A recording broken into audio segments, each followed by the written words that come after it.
have to pass the bill so that you can find out what is in it. What? If you like your doctor, you will be able to keep your doctor. What difference at this point does it make? Doesn't make sense.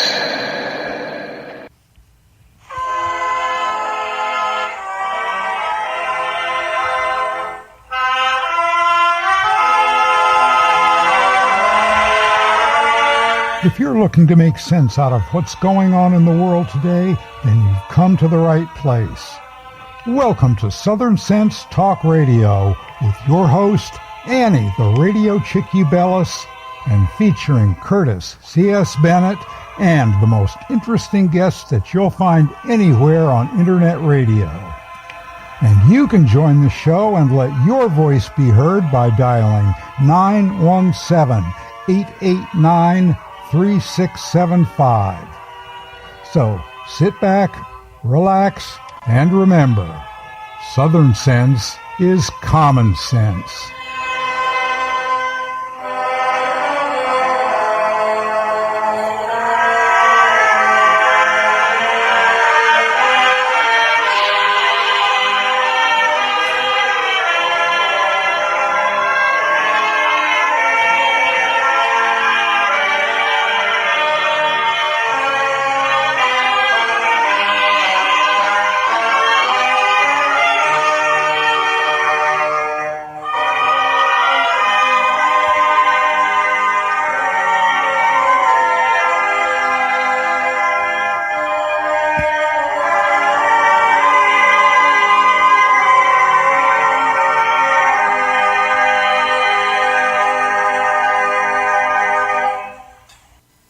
Here's the reality. Emergencies usually strike without warning. We're surprised when the stock market crashes or power goes out. Certainly, with earthquakes, there's no warning. These things happen. And when it's breaking news, it's too late to prepare. Now you're scrambling and panicked. Best thing to do is prepare for natural disasters or emergency situations while things are still calm. So ask yourself right now, could you feed yourself or your family for 2 weeks with the food you have at home at this moment? If not, it's time to act and secure an emergency food supply. I use my Patriot Supply, and you should too. A 2-week food kit will get you started. This week, it's on sale for only $75 when you go to my special website, preparewithsouthernsense.com, or call 888-441-7290. These food kits include meals that last up to 25 years in storage. So order now and prepare yourself so there are no surprises. Just call 888-441-7290 or go to preparewithsouthernsense.com. Forget about it. If you can't remember the phone number 888-441-7290 and you can't remember preparewithsouthernsense.com, you know the name of the show. It's Southern Sense. Put a dash in the middle. southern-sense.com and click on My Patriot Supply. So check it out. Good afternoon and welcome to a Memorial Day weekend. You're here listening to Southern Sense Live on Blog Talk Radio, SHR Media, the Lone Star Daily News, up on iTunes, Stitcher, Spreaker, YouTube, Facebook, all the heck with it. Go to the name of the show, put a hyphen in the middle, southern-sense.com. I'm your hostess with the mostest, the radio chick, and I'm waiting for Curtis to show up. And believe it or not, he is going to be here live in the studio with me momentarily as he and his wife are just coming up the front steps. So hopefully I'll have Curtis here within a few moments. I want to welcome everyone that is listening in the chat room, as well as that's up on Facebook, YouTube, everywhere else. Welcome aboard. And we got ourselves a great show lined up. We're going to have a surprise guest, just someone that confirmed only yesterday afternoon. Phil McAleer. There is a new movie going to be made. It's going to be filmed live on stage in Washington, D.C. next month, in just a couple of weeks. And it's going to be called FBI Lovebirds Undercover. It is the actual, transcript of the emails between Peter Strzok and Lisa Page, including the behind-the-door testimony. And they're going to be performing this live on stage in the heart of the swamp in Washington, D.C. And we'll be talking to him about that. Then we have a friend of mine, a fellow Tea Partier, and Emery McClendon. He's going to be joining us later on. And we're going to finish off this show with the guest we missed last week, Bill Hyland. The reason why he was late last week was because he ended up in court. So, of course, the judge was not going to let him go. So we got ourselves a rockin' and rolling good show. We're going to take a very short break because I've got Curtis here with me right now, and I want to work on helping him get himself set up. So we will be back in just a few minutes. So just bear with us and listen to Big Don.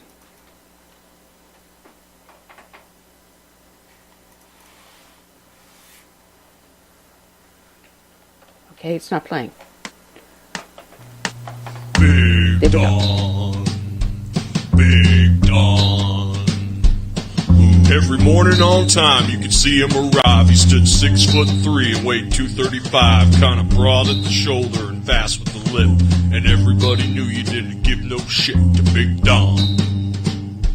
Big Don, Big Don, Big Bad Don. Through the dust and the smoke of this Democrat hell walked a giant of a man that the Patriots knew well, grabbed a sagging economy and let out with a groan, and like a mighty oak tree just stood there alone, Big Don. I'm talking about our man Donald Trump. He's the president now, and all you chumps can just settle down and stay in your safe space. We're about to make America a better place with Big Don. Big Don, Big Don, Big Bad Don. Well, old Don got to work because we got problems to be solved, and the Democrats shouted, "The Russians are involved," brought out their special counsel with Robert Mueller. Too bad the wall just got 10 feet taller with Big Don. Well, they will lie and cheat and steal and threaten and pander to illegals before our veterans, but we're over these liberals loading our country in a hearse. It's about time to put America first with Big Don. Big Don, Big Don, Big Bad Don. We're gonna put these criminals where they belong. We got people like Hannity and Julian Assange and all the centipedes following QAnon, and Americans like me just singing my song for Big Don. The path ain't easy cause the devil's working hard, but we got God on our side and he's playing his trump card. Just remember, my countrymen, to always stick together. Fake news can't stop us from making this world better with Big Don. Big Don, Big Don, Big Bad Don. When it's all said and done, America will be great, and we'll build a statue just to commemorate a great man with these words on the slate. Thanks to the people's power, a man came from his tower to save America in its final hour.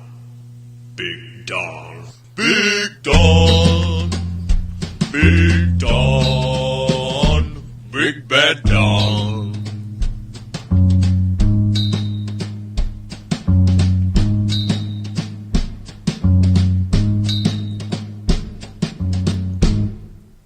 All right, and we're back. We're here in the studio live with Curtis at my side. Curtis, you got to belly up to the microphone there. Good afternoon, everyone. All right, if you're watching up on Facebook and YouTube, you're probably looking at the screen going, "What the is going on over there?" So I've got one camera on Curtis and one camera on me, and my office is all backwards because my main computer crashed last week, and the guy that fixed it made it worse. So I've got everything backwards in my office. I'm not sitting where I normally sit, and you don't normally see me the way I normally am. But we'll make it work. We'll make it work. Oh, yes, we will. Yes, we can. Oh, man. I don't even know where I'm starting off with. It got me so backwards today. Anyway, this is the kickoff to Memorial Day weekend. And I wanted to mention this last week because I came across this article last week. And you know what the honor flight is. That is where they take the World War II veterans, and now they're doing it with Korean War veterans as well as Vietnam vets. And they fly them to the memorials across the country as well as to the battlefields such as Normandy and so forth. And this, I'm going to read this. This was from Fox59.com.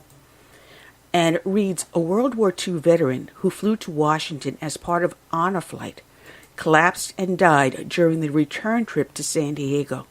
The organization that organized the flight said, Frank Manchel, 95, was accompanied by his son Bruce on the trip organized by Honor Flight San Diego. On Sunday, he boarded the flight home from Baltimore Washington International Airport to San Diego after spending the weekend in Washington, D.C. During the flight, Menkel collapsed.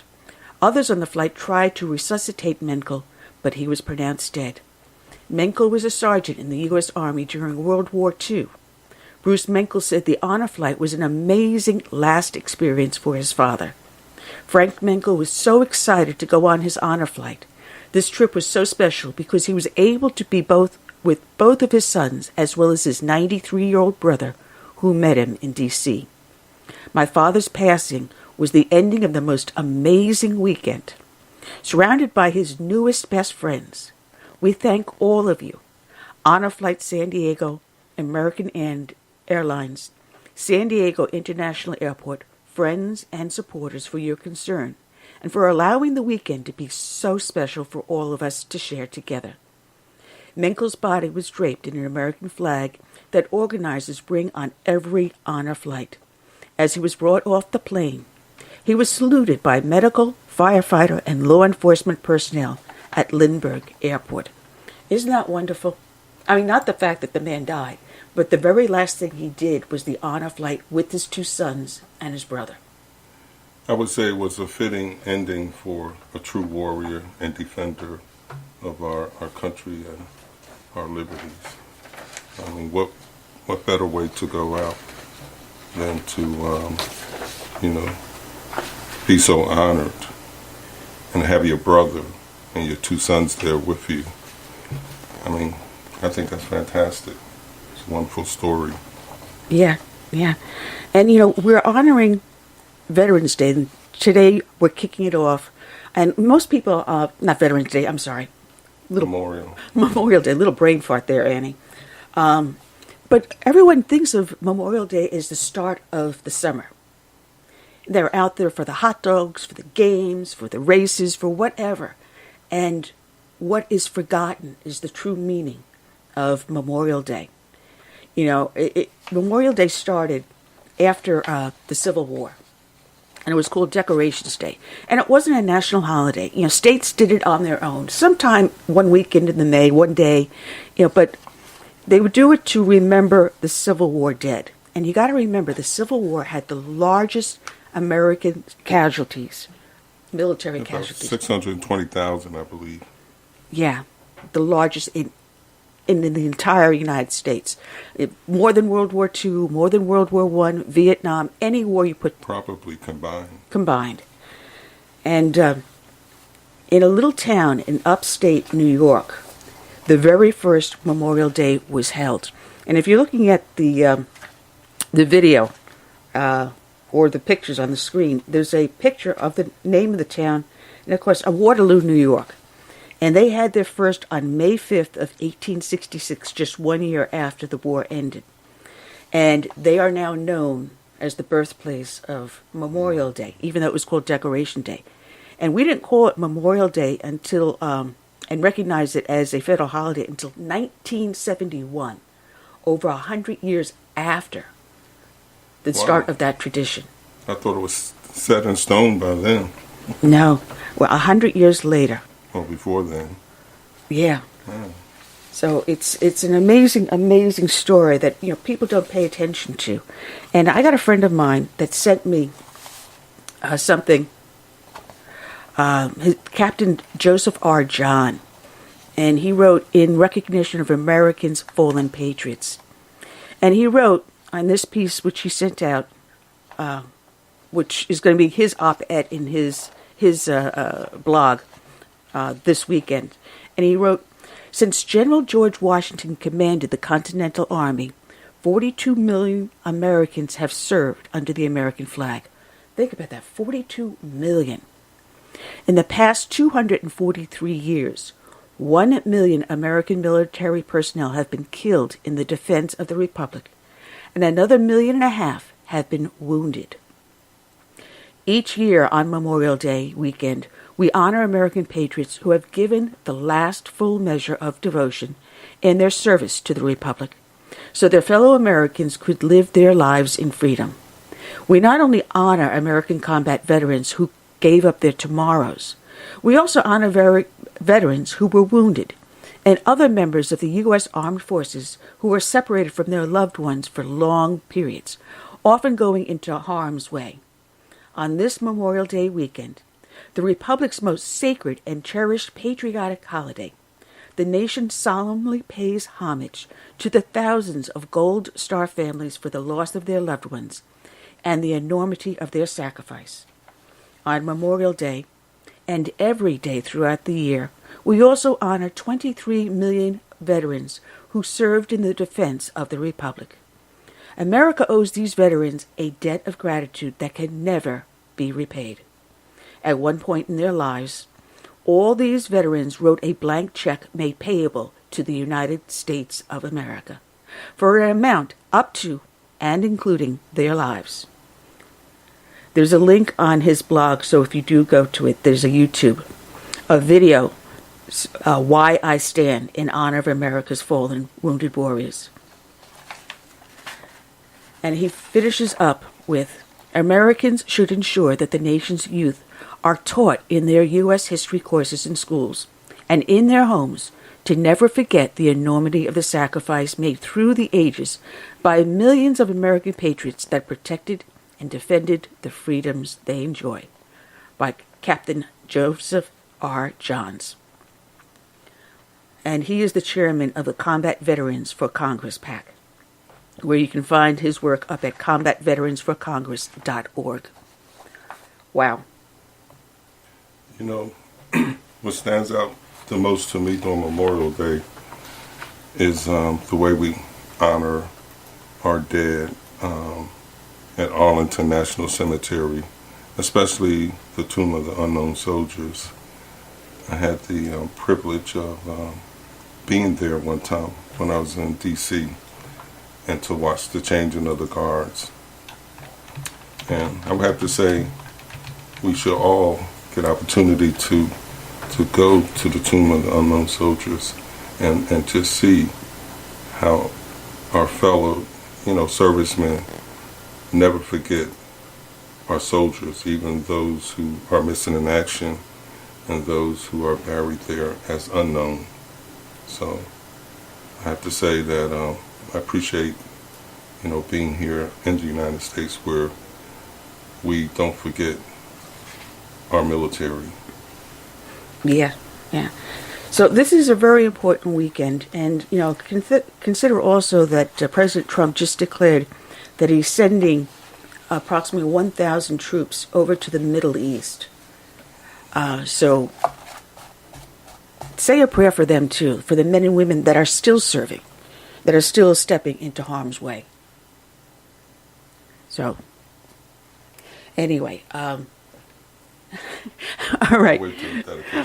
All right. What we're going to do is I have a clip from Jocko Willink And he's got his own podcast. And he did this, I believe, last year, Memorial Day.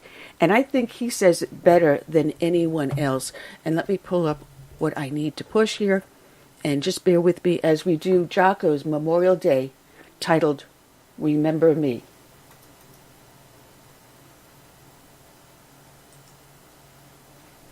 Remember me. I am the fallen soldier, sailor, airman, and Marine. I am the one that held the line. Sometimes I volunteered. Sometimes I went because I was told to go. But when the nation called, I answered. In order to serve, I left behind the family, friends, and freedom that so many take for granted. Over time, I used different weapons. A sword, a musket, a bayonet, a rifle, a machine gun. Often, I marched into battle on foot, countless miles, across whole continents. I had little water and even less food, but it did not matter. We had a job to do. Other times, I rode to battle on horseback or in wagons, sometimes on trains, later in tanks or jeeps or Humvees. In early wars, my ships were made of wood and powered by the wind. Later, they were made of steel and powered by diesel fuel or the atom. I even took to the air and mastered the sky in planes, helicopters, and jets. The machines of war evolved and changed with the times. But remember that it was always me, the warrior, that had to fight our nation's enemies. I fought at Lexington and Concord as our nation was born. I crossed the Delaware on Christmas Day in 1776. Freedom was on our side. I defended the Chattahoochee River in the War of 1812. I would stand again. In the Civil War, I fought with my brothers and against my brothers at Gettysburg and Shiloh and Bull Run. I learned that we must never again divide. In World War I, I marched on the Marne and held the line at Belleau Wood. The war to end all wars, they called it. I just called it hell. In World War II, I fought everywhere. From the beaches of Normandy and the Battle of the Bulge to the sands of Iwo Jima and the hell of Guadalcanal. I stood against tyranny and kept darkness from consuming the world. In Korea, I landed at Incheon and broke out of the Chosin Reservoir. They called it the Forgotten War. But I never forgot. In Vietnam, I went and I fought. In the Mekong Delta, and at Ai Drang and Khe Sanh and Hamburger Hill. Some say my country wavered. But I did not waver. Ever. In the recent past, I fought in Grenada, Panama, Somalia, and other desperate places around the globe. And finally, I have fought in Iraq and Afghanistan, in Baghdad and Fallujah and Ramadi, in Kunar and Helmand and Kandahar. As technology advanced, I used night vision goggles and global positioning systems and drones and lasers and thermal optics. But it was still me, a human being that did the work. It was me that patrolled up the mountains or across the desert or through the streets. It was me that suffered in the merciless heat and the bitter cold. It was me that went out, night after night, to to confront our nation's enemies and confront evil face to face. It was me. Remember me. I was a warrior. But also remember that I was not only a warrior. I was not just a soldier, sailor, airman, or Marine. Remember also that I was a son, a brother, a father. I was a daughter, a sister, a mother.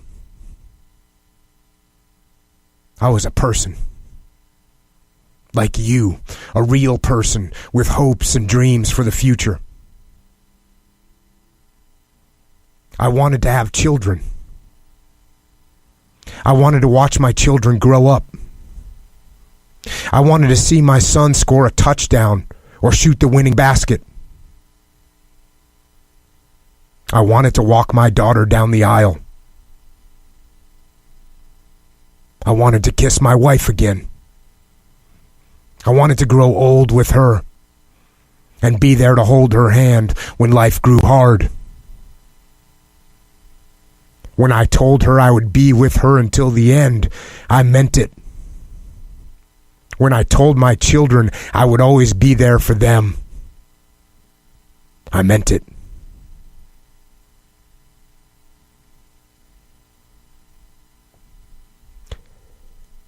But I gave all that away.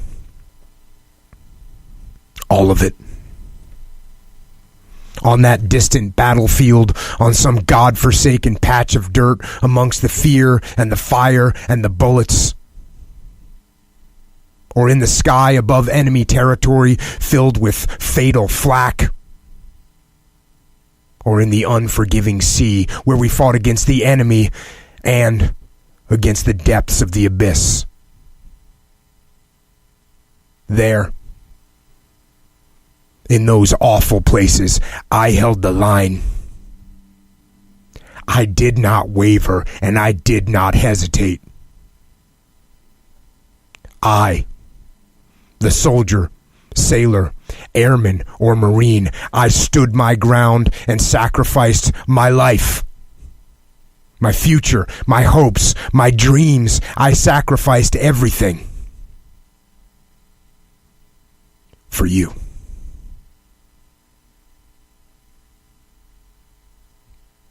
This Memorial Day, remember me,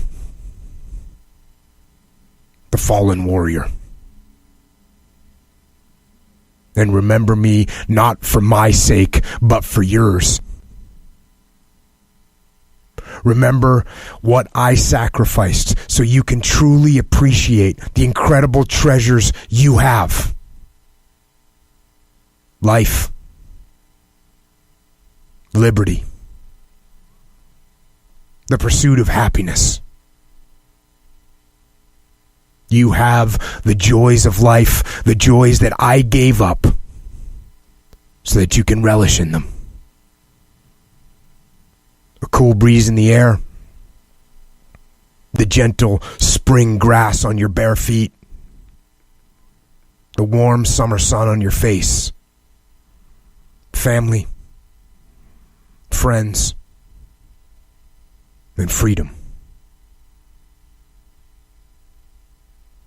Never forget where it all came from. It came from sacrifice, the supreme sacrifice.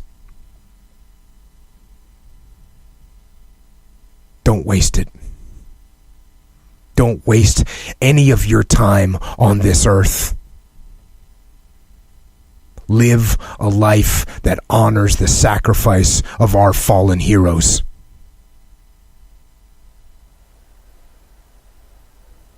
Remember them always, and make every day Memorial Day.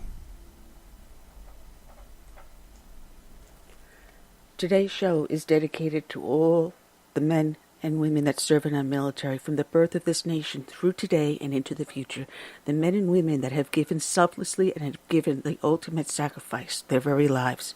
We also dedicate it to all the brave men and women that serve as first responders, be they in law enforcement, firefighters, emergency service.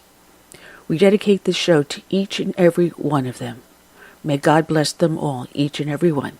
And we dedicate to them this song by Todd Allen Herndon, My Name is America.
All right, Todd Allen Herndon, My Name is America. And we're back live. You're here listening to Southern Sense here on Blog Talk Radio. along with my co-host Curtis C.S. Bennett, who was so jealous I called Cool Mike handsome, and he didn't get called handsome. So, since you're looking at his face now, if you're on the Facebook or YouTube, you can understand why. Oh, man. Anyway, like I said, we've got ourselves some great guests. We've got Phil McAleer will be calling in about 20 minutes. He's going to be calling quarter of the hour. I just dropped the book. Anyway, I pulled up some interesting stuff because the Democrats are going nuts. With I can't tell you how many people are running for office, but I'm looking at here in the chat room, and we got one troll that just is so friggin' insistent. Persistent, huh? Yeah. And anyway, it's distracting anyway. But they're going after Trump. They're going to try to impeach him. And I had a friend of mine, I stopped in a store, and she says, you're politically savvy, Annie. What do you think? Do you think Trump is asking to be impeached? And I looked at her and I says, think about it. If the Democrats were to go forward with an impeachment hearing and bring an indictment to the Senate, and it's not going to go anywhere on the floor of the Senate. If it goes that far, Trump is going to have a landslide. Because everyone else out there, the rest of the voters are going to look at this going, this is now an official witch hunt. This has been going on for 2.5 years. How many millions of dollars have been spent? And every time you open up a newspaper or turn on the TV or anything, or the radio, you hear about Trump derangement syndrome from the left. And I think it's a win-win. Go ahead, do it. Go for impeachment, because that just means that we're going to have a landslide in 2020. And a good example of that is in Pennsylvania. Former Congressman Tom Marino left office in January, which triggered a special election. And with that special election, Trump went down and endorsed him. And guess what? It was a landslide. And you didn't hear about it in the mainstream media? No, you didn't hear about it at all.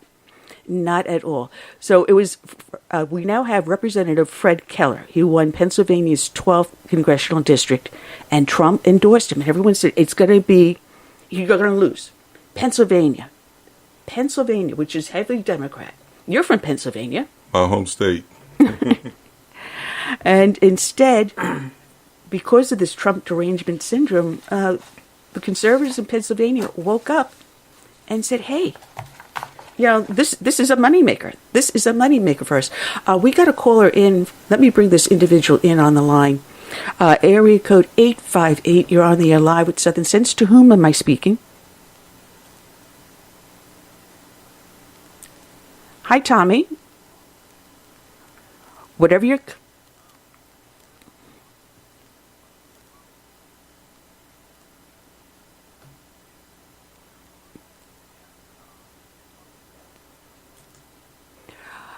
Okay, this happens to be our troll. And he would think I would be too stupid to realize it was him. So Frank Frankerson, just go away. Go bother someone else. You think you're funny and you're not. He's been popping in and out of other chat rooms, of course, the BTR. And his life is so pathetic that is what he's reduced to. Yeah, he needs to get a life or a job or something. Yeah. But concerning Trump, he's a strategist, I believe. I think the longer this impeachment foray continues, the more it sucks the oxygen out of the candidates on the Democrat side. They can't get any airtime because it's all going to be dedicated to trying to get Trump impeached. What do you think about that? I think so. And, you've got Nancy Pelosi. Of course, Trump has doubled down on her. The name calling is going back and forth. And I think she's actually lost her mind. Crazy Nancy. She's had too many facelifts. And she's lost control of her Democrat caucus. She's no longer Speaker of the House. AOC is now Speaker of the House. Think about it. Yeah, there is inner conflict, believe me. Oh, man. And, what's happening is, some of these people in Hollywood are starting to realize they can make some big bucks off of this. Trump is good for business if they play their cards right. And that comedian, Sacha Baron Cohen, he does all those parodies and everything.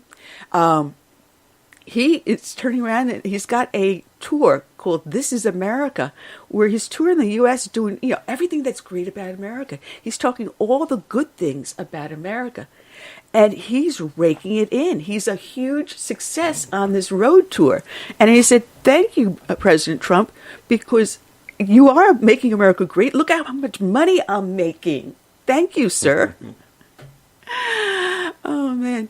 We got another caller in on the line, and let's see who this is. It's now area code 610. You're on the air live with Southern Sense. To whom am I speaking?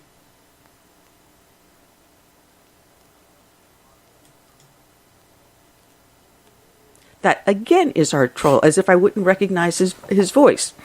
So, I mean, this is, that guy needs therapy. Definitely. Let's get him a little blanket or something. Let him crawl up in the corner, and go suck his thumb. Anyway, but this is what's happening. It's anyway. Isn't it amazing how Bernie just fell off the cliff? The radar. The radar too. In the last couple of weeks since Biden announced. And Beto, all of them. I mean, Kamala Harris, you don't even hear her mentioned anymore. No. Just occasionally they will get a soundbite in, but Biden is sucking all the air out of the candidates in that area. Yeah. But, it's a long way off. And I love it. You got, about a year and a half before the election. It's not even, a year and a half. And you got all these polls going, so-and-so is so many points ahead. And this, what's the point? What's the purpose of it? It's a year out. Biden is leading Trump according to the latest polls. Where have we heard something like that before? It's a year and a half out. What is the point of even having a poll? Or an election. I mean, anyway. All right. Well, this guy is really distracting, but that's his point. He wants to distract us instead of having serious conversation or anything.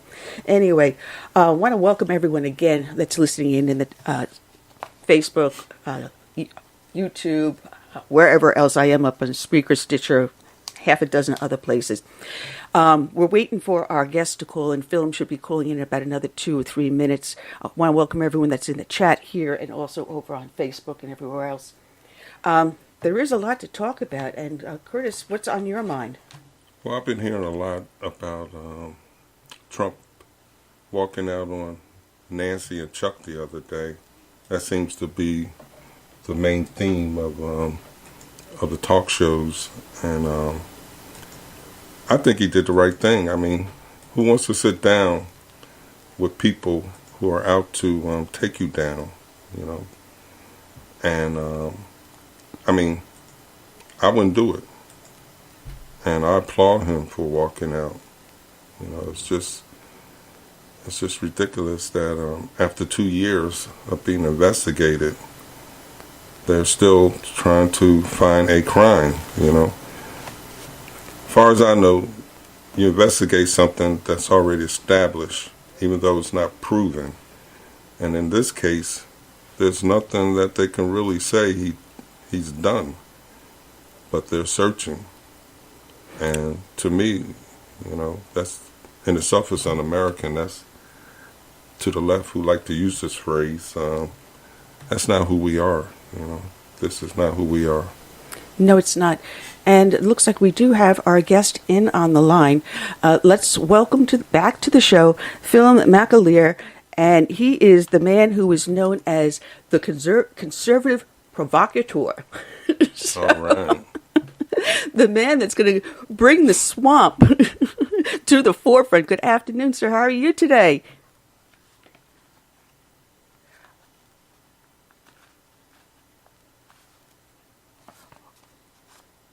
Well, we switched it over to quarter of, but can you call back in because your phone is breaking up badly?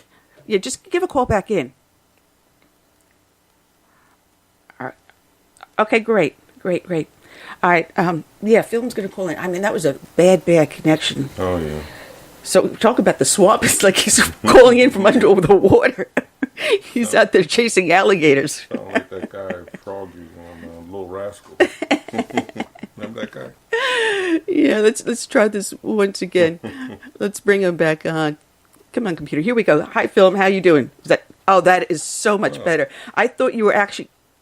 Oh, perfectly. Quite different, yeah, I thought you were in the water with the swamp, over there chasing the alligators and stuff. Oh, man.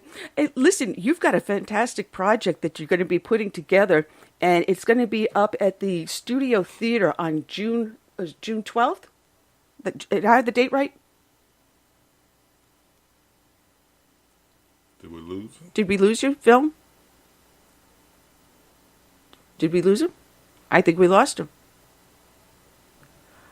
Oh, this is going to be one of those days, huh?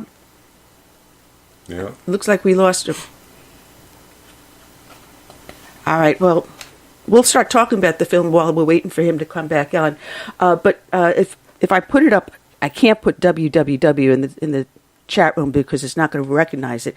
But the website he has is FBIlovebirds.com, and it takes you to an Indiegogo fundraising thing. What he's doing is he's taking the transcripts of all the emails between Peter Strzok and Lisa Page, and as well as the behind the door, the closed door testimonies, turned it into a play between the two lovebirds. And it's going to be played by Dean Cain, former Superman, and as well as Christy Swanson. She was Buffy the Vampire Slayer. And looks like we got him back in again. Let's try this one more time. And I must say, you've got the luck of the Irish film. It's just one of those days today, isn't it?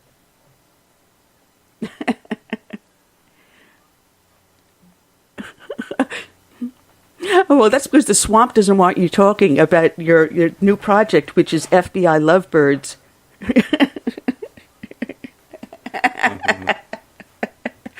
And you've got an Indiegogo fundraiser going on for this, and your goal, I believe, is $75,000. And when I looked at it last night, you were almost up to $20,000 in just a matter of a couple of days. People are going after this gangbusters. They really love the idea of exposing these emails between Peter Strzok and Lisa Page and bringing forward the testimony that was put on behind closed doors, and bringing it to the public, and then making it everyone know what's going on.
It really does have to be exposed. And the worst part about it is no sooner do you start working on this project that you have already gotten death threats.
Yeah, now, when I was reading the write-ups of people writing about, you putting this together and who's in it, it's a Trumpian play, and you are a conservative provocateur. What's funny is you and I are the ones that will get banned on Twitter and Facebook and any other social networks because we are, pro-Trump. We are conservative. We got a solid message out there. Yet you have someone that's threatening mass murder, and they're threatening mass murder, and no one's doing it. Maybe there should be an investigation into this guy.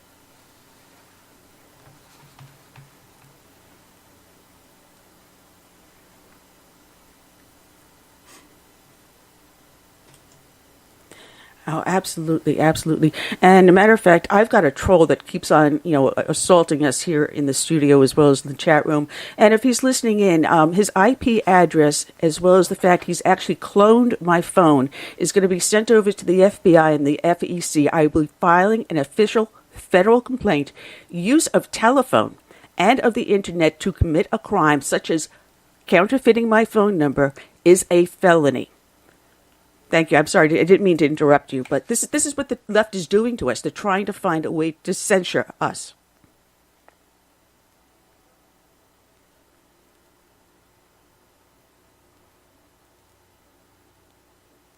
Oh, absolutely. And what this troll doesn't realize is I keep the chats. So I'll turn it over to Blog Talk Radio, and they will see who this person is.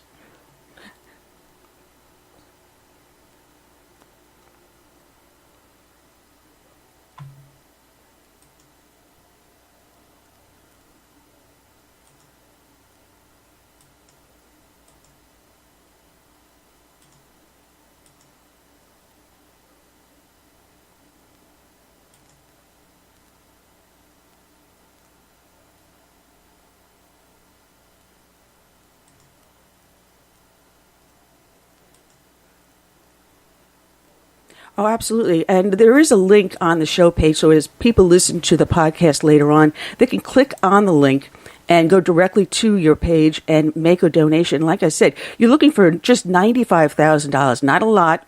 And when, like I said, last night you were nearing $20,000 when I last looked at it. I didn't look at it today to see how far you've gotten, but you're putting the play on June 13th, and you invite people to show up. And you're going to be offering this online for free, the movie, once you release it, right?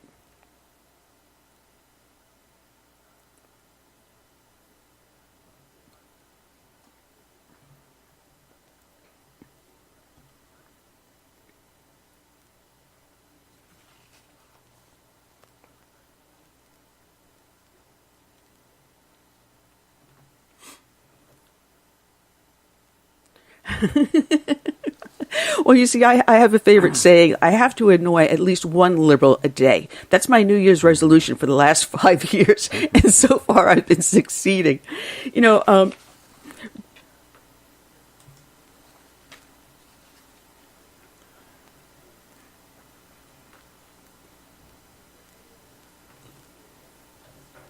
oh, absolutely. Mighty easy to annoy.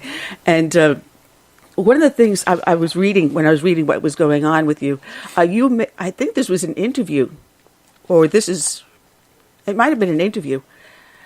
You stated that we're going to show mainstream media in Hollywood that they can no longer push the Russian collusion hoax and force them to acknowledge how the deep state DC swamp tried to destroy the Trump candidacy and presidency. That's on your crowdfunding page, Doy. But, you know, it's true.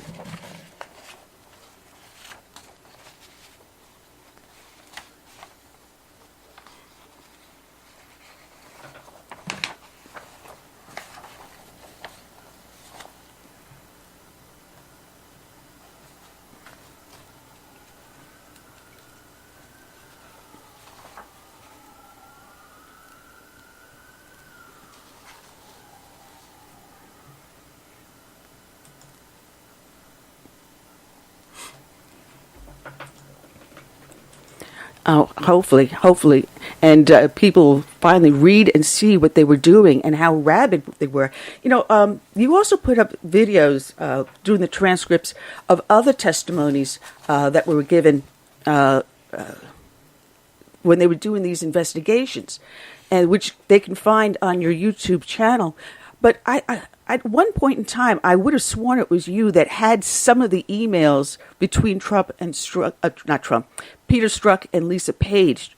I would have sworn it was you, but I went searching for that video last night, couldn't find it. But I'm dying to see you put this together.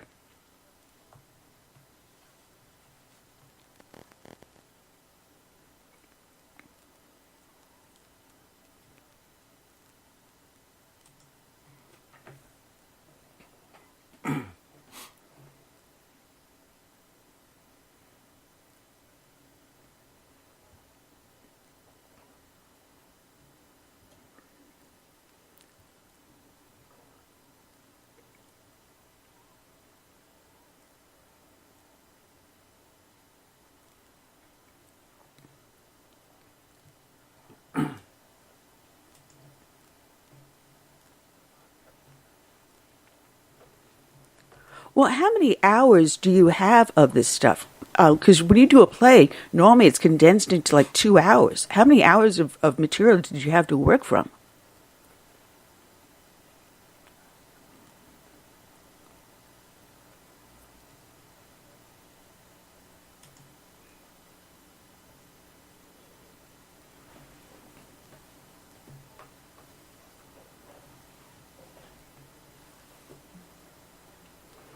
Wow.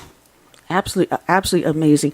Well, I wish you a lot of good luck on this. I really am excited about seeing it because I did see that 1 hour thing that you did last year. My husband and I sat down and watched it, and our jaws were just dropping with some of the material that you had there. And if you just took now with the closed door testimony and add this in, it's going to be a huge eye opener.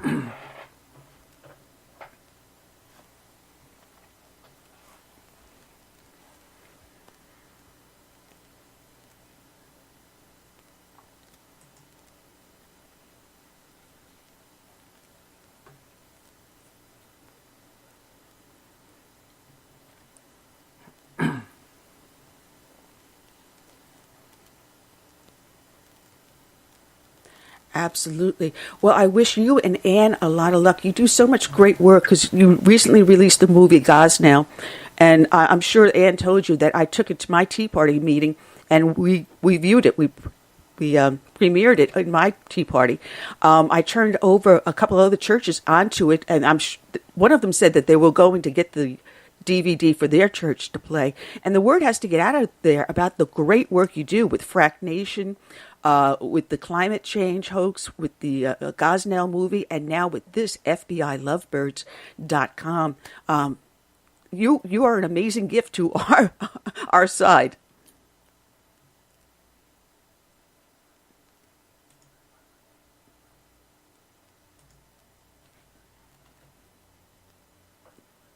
All right, God bless, and give my love to Ann. All right. All right, Phil McAleer, check out the FBILovebirds.com, and also click on the link that takes you to his YouTube channel. He's got some great films up there. Meanwhile, bringing on a fellow Tea Partier, a veteran of the U.S. Army, a friend of mine I've known for a long time, Emery McClendon. How you doing, Emery?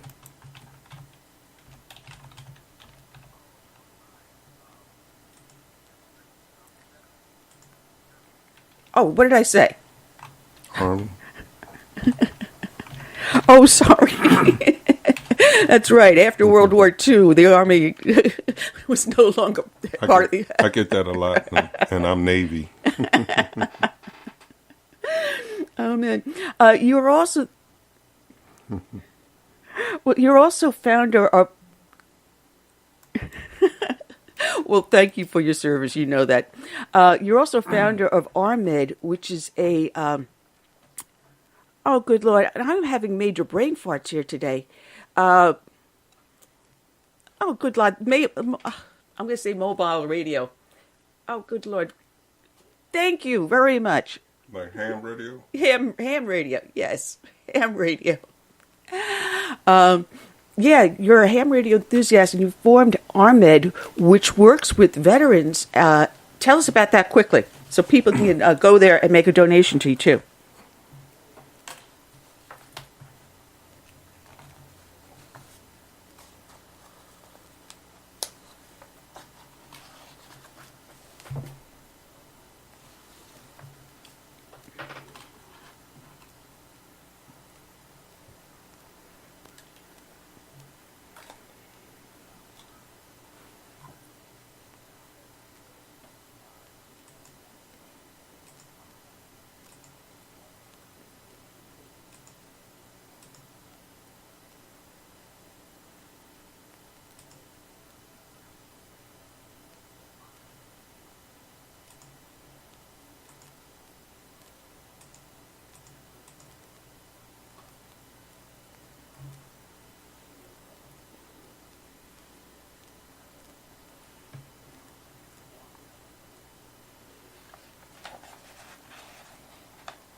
Absolutely. You do such wonderful work, and you work so hard to it.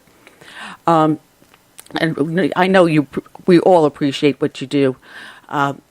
You contacted me because there was an article in the newspaper about your cousin, and your cousin is a Tuskegee Airman. And something happened to him recently that that it was really, really very upsetting.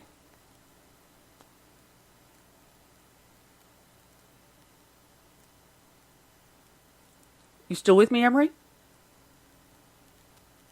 Did we lose?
You know, if anyone were to know the story about the Tuskegee Airmen, it is a story about brave men that had an uphill battle. You know, the military at that point in time was segregated. That for some reason they didn't think a black person could fly a plane.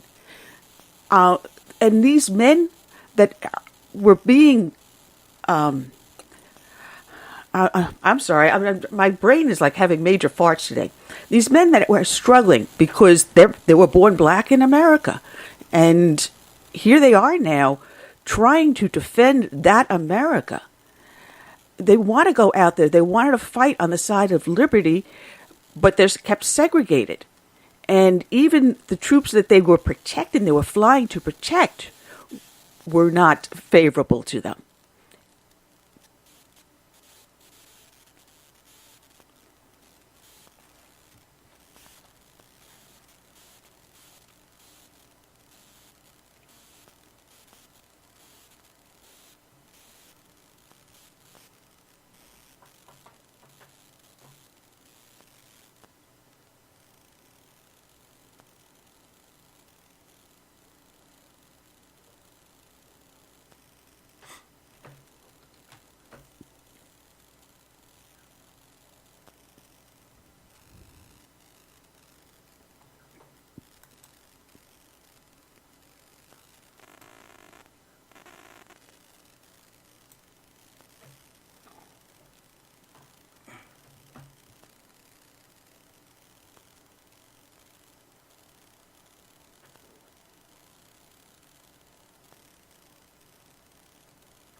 You know, it's an amazing, amazing story. And I had emailed you the message that I had received a book in the mail to review about the Tuskegee Airmen, and Soaring to Glory by Philip Handelman.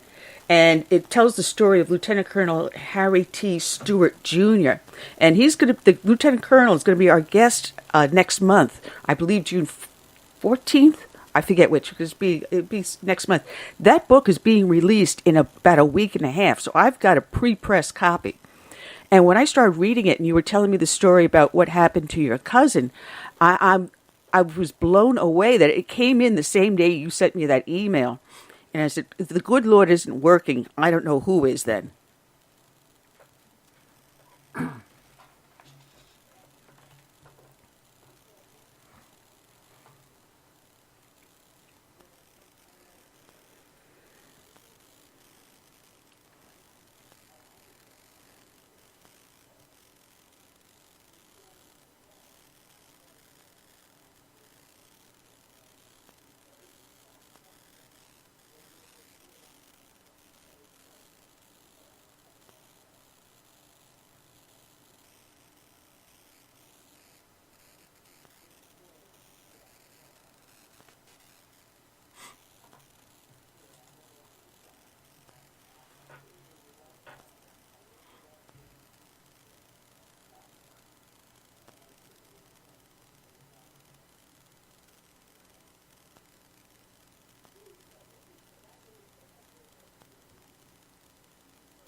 It is a very interesting story. And what I found really funny, because it was 996 African-American pilots were in the Tuskegee and 15,000 ground personnel. Now, your cousin doubled as a P-51 Mustang pilot as well as ground crew. So he is pulling double duty. Do you have a speaker or something on in the back? Because I hear myself coming back at me.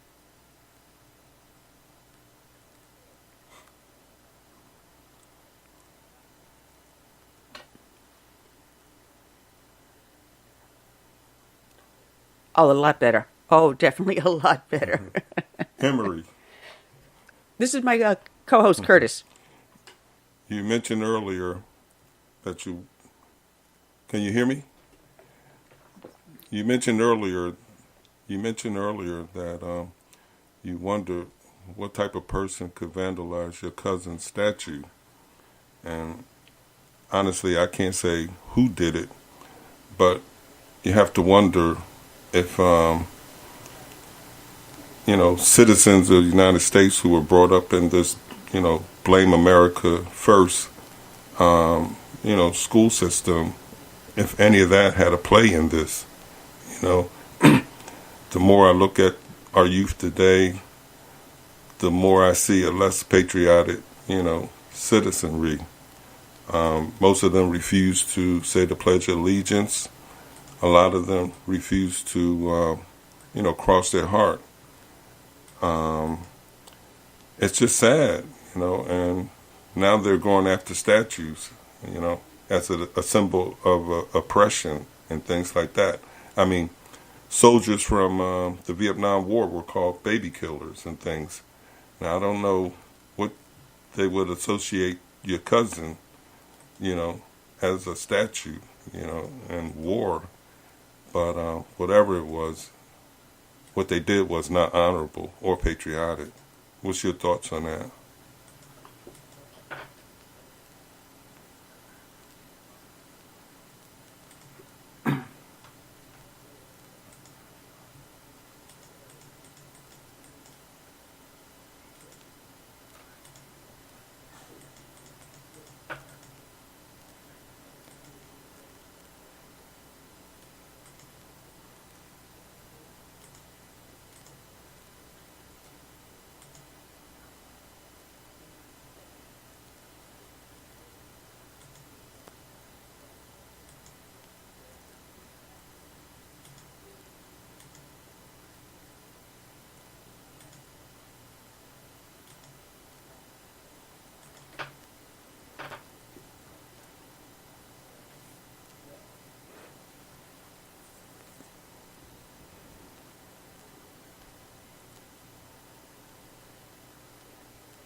Mm.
You know, your cousin's story is so amazing, but if you look at American history, in so many areas, it's so exceptional, and to tear it apart because they simply don't understand. They're being brainwashed in our public school system.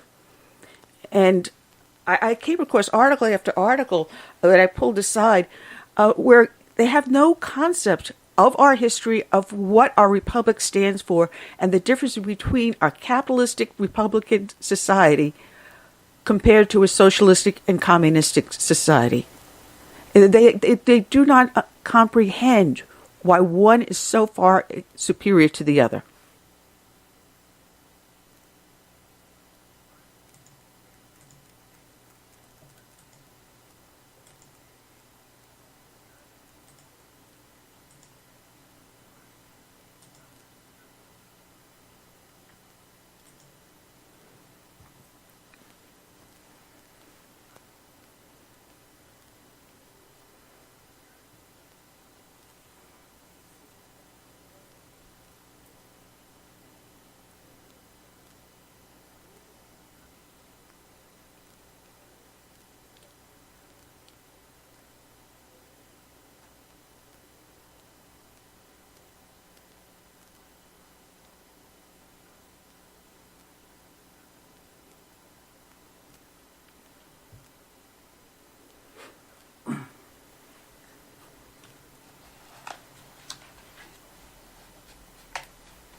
You know, it is a shame, and a lot of it is perpetrated by mainstream media in Hollywood.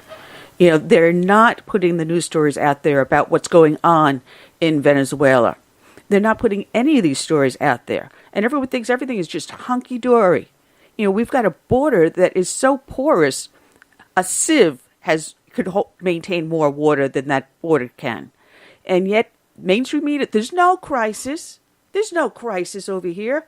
No, we've just had millions of illegal aliens crossing into our country, using our services for free, getting free housing, free medical care, free food, free education, everything they're getting for free at the cost of the taxpayer. We're already falling into a socialistic system by doing this. And how can we have a country without having borders?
Your cousin has such a wonderful story, and we're losing every single day more and more veterans from World War II and now the Korean War and Vietnam War.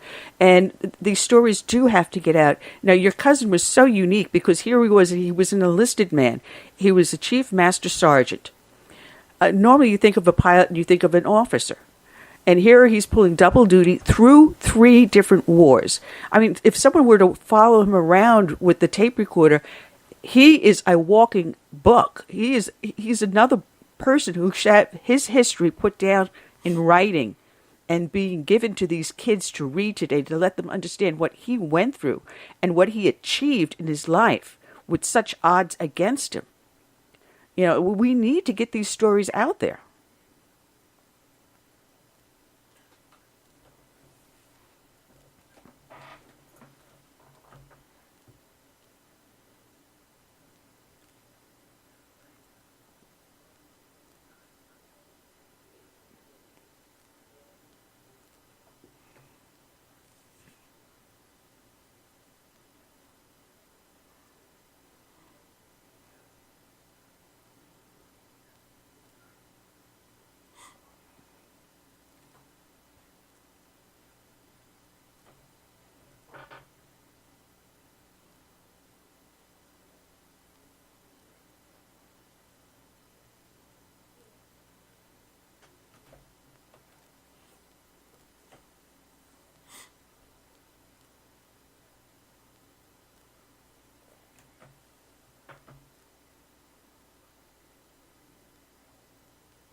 The time period that he grew up in and what he was able to achieve is amazing. Because when I'm reading this other book about Lieutenant Colonel Stewart, the odds they had to overcome, and blacks were not thought to be pilots, and that in pre-World War II there happened to be also one woman who found that she loved the thought of flying so much she tried to get someone to teach her. She was African American, and no one would teach her how to fly.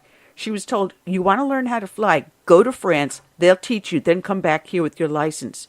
And once she did that, she did come back. She couldn't get a job anywhere. No one would hire her as a pilot, so she became a stunt pilot. And she would perform. She would go around and perform all across the country. That was the only way she got to fly. The odds that they had to overcome were phenomenal. And then once in the military, the additional racism that went on, as you said, with superior officers, they would smile at you during the day, and at night, behind your back, they're writing poor fit rep reports. They would be stabbed in the back. And this is the odds they had to overcome.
Well, it's funny because you mentioned Chicago Air Club, and that was pivotal in helping form the Tuskegees. There were two pilots that came out of there. They built their own plane, and they were taking it from Chicago across the United States and ending up in Washington, D.C. at the heart. And they were going to lobby the Senate and the Congress to get blacks into the military to fly. And it almost didn't happen, except the person that was taking them around D.C. to meet everyone walked in and introduced them to then Senator Harry Truman. So Truman was also pivotal in helping to bring the Tuskegee Airmen into existence, and then later on to integrate the military.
It's an amazing, amazing story. And because, I do love, telling these type of stories there, I do know that there were certain people in the Luftwaffe that if they knew that an American pilot had been captured, they'd end up being sent to concentration camps instead of to the prisoner of war camps. They would go and retrieve them and help protect them. And if blacks were captured, they were in for a hellacious time. A lot of times they never even made it to the prisoner of war camp. But the German Luftwaffe officers had a code of honor that they would go deliberately and rescue these black soldiers and the pilots and protect them from, being murdered. So it's a lot of history that is not being told that it has got to get out there. And I'm glad stories like your cousin's are now getting out there. And it's unfortunate because of his statue being damaged, but it is getting out there.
Yeah. Emery.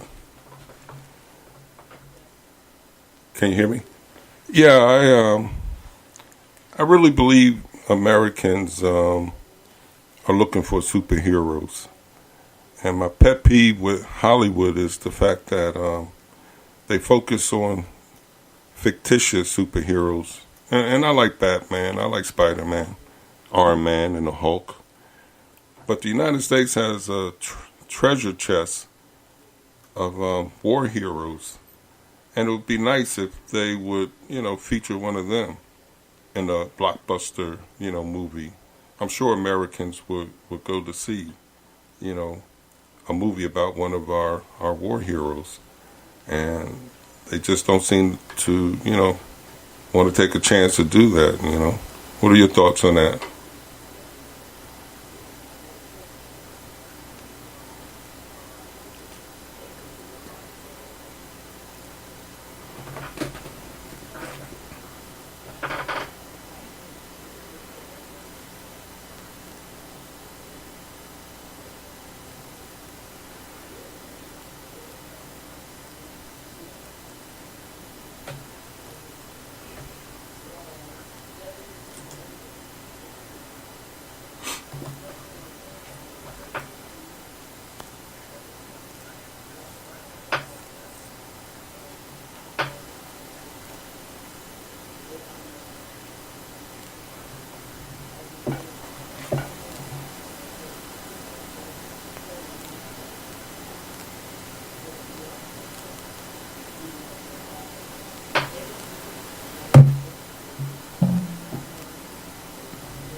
That's true. Well, there's one thing I noticed that after World War II, there's people that came back and came to work in Hollywood, and they were real live heroes, the Audie Murphys. And you'd be surprised how many actors had served during World War II that we never knew about. They came back quietly and just slipped back into America's fabric. You don't hear about someone like my father. He returned from Germany. He was part of the occupation troops there.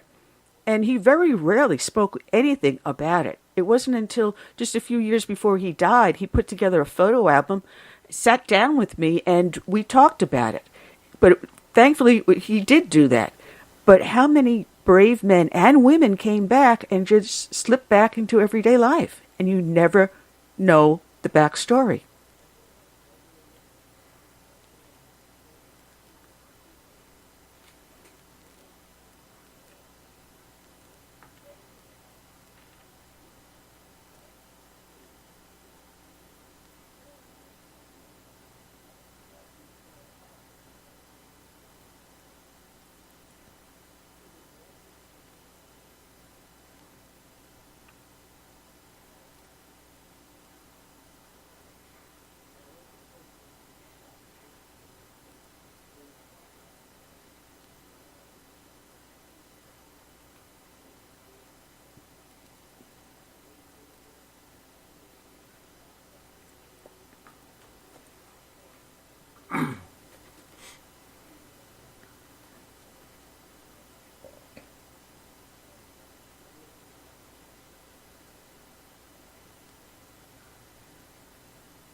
Yeah, it's a huge amen.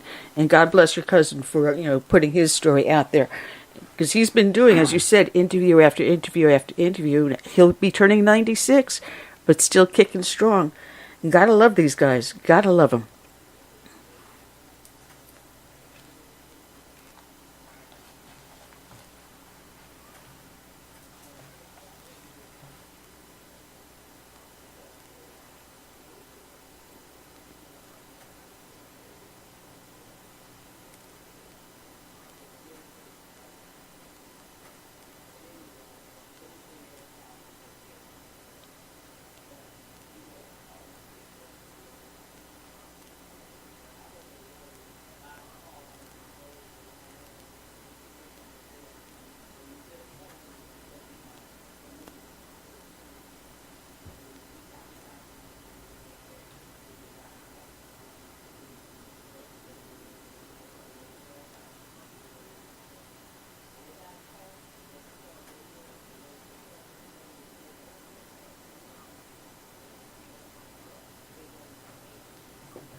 Well, Emery, it's always a pleasure to have you on the show. And, you know, next time you head down here, you've got to make sure you give me a call. We'll have a cocktail together. I just want to leave with one passing thought, because your cousin was present at the presentation of a brand new song based upon the Tuskegee Airmen called The Red Tail Skirmish. And it was played for the first time for him and two other Tuskegee Airmen and a female airman for the first time, and they were presented with the scores of the music. I believe that was in 2012. So there is a song dedicated to the Tuskegee Airmen called Red Tail Skirmish. I'm going to play that at the end of the show as our closing, because I don't want to hold you up. I see I got our next victim up in the batter's box. But Emery, thank you. People can find you at armed.net.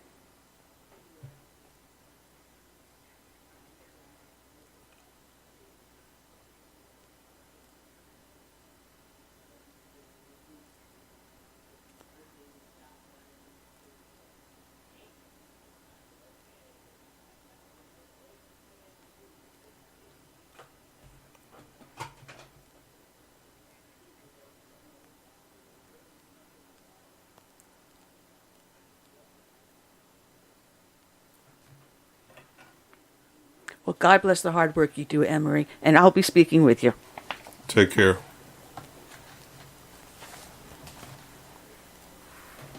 All right. All right. All right. Let me get myself organized here. So check out Emery McClendon at armed.net, also up on Twitter as well as up on Facebook. We got our next guest in on the line as I try to get everything here organized. And we have with us William Hyland, author of a great book called George Mason, the Founding Father Who Gave Us the Bill of Rights. Good afternoon, Mr. Hyland. How are you today? Yeah, I'm just sorry we missed you last week. I was all set, but you know what happened? You saved me a couple of extra hours of doing my notes last night because I already had everything put aside. And as my co-host can see, he's looking at the book with all these little tabs on it because I use Post-it notes. So, it's a great book. When you think about the Bill of Rights and the Constitution, the Declaration of Independence, you think Thomas Jefferson, James Madison. You very rarely would George Mason come to mind. He's the founding father that everyone seems to forget.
Yeah, it's an excellent book.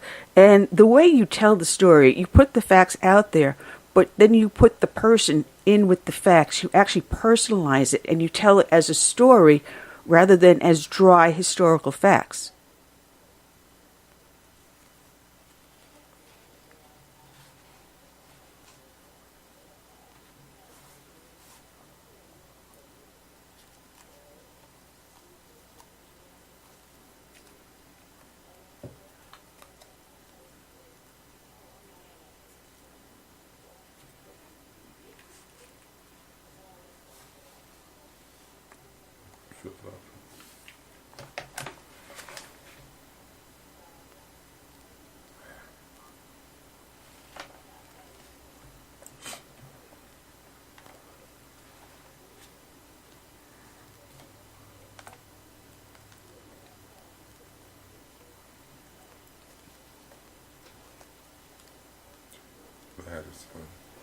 Absolutely, and his next-door neighbor happened to have been George Washington, and they were, at one point, very good friends. But there was a stark difference between the two of them, physically and intellectually.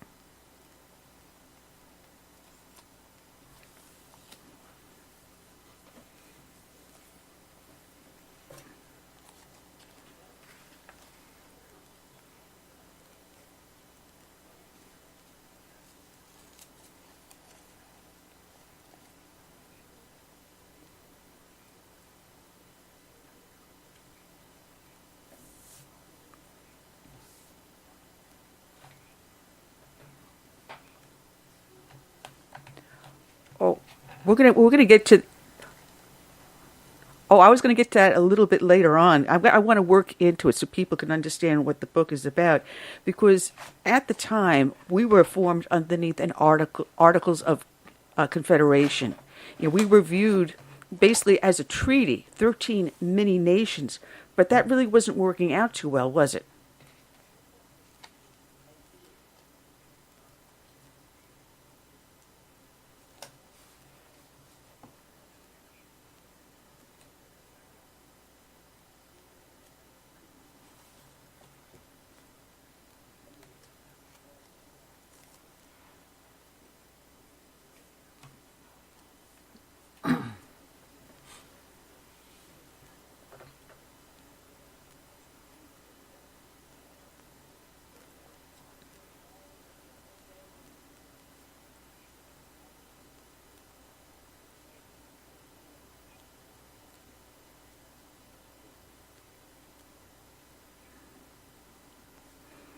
Yeah, and in this, because we didn't have an army, we didn't have a navy, we had no way to protect our borders.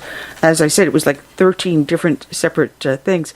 But here, I want to get a little bit of an idea of coloring, like comparing George Washington to George Mason, because here Washington was tall, statuesque, very handsome man. Mason was a short, pudgy little guy. Washington was sort of loud. Mason was a soft voice. Matter of fact, Mason was able to get things done far better because of his soft voice rather than using something more bombastic.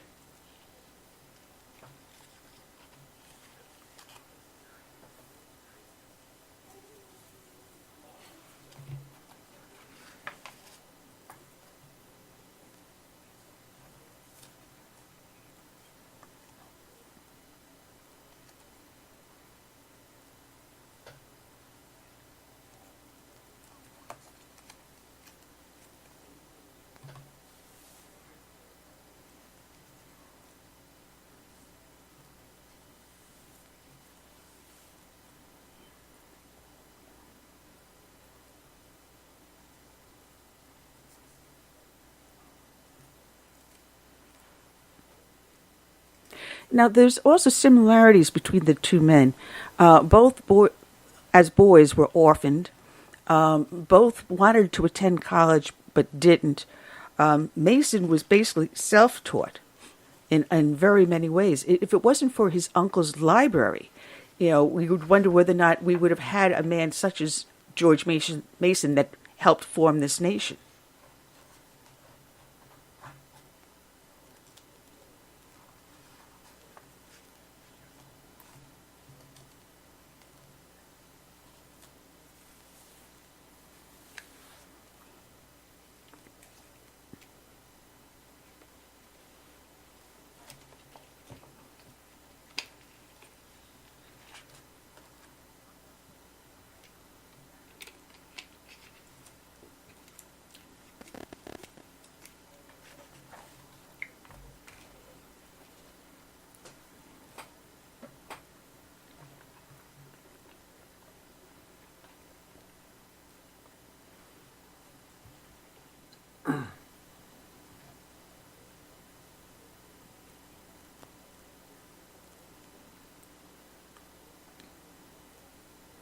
Well, what's amazing is that his knowledge of the law, because he was someone that just loved to delve into a book. He would spend hours upon hours in his study, reading and writing. But his knowledge was so great that he was often, consulted as if he was a full attorney. People would have him write up documents for him. An amazing, amazing legal mind without the degree.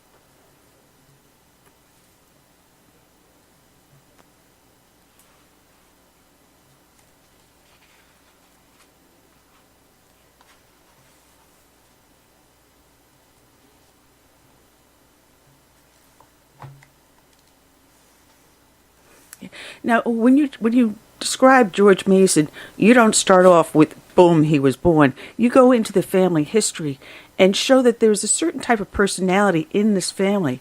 There were people that were prudent, people that were frugal with their money, and yet they had the ability to amass great wealth. And when I read about how much property he had at the time of his death, it was mind-blowing. You would think from a humble beginning, he would amass so much wealth.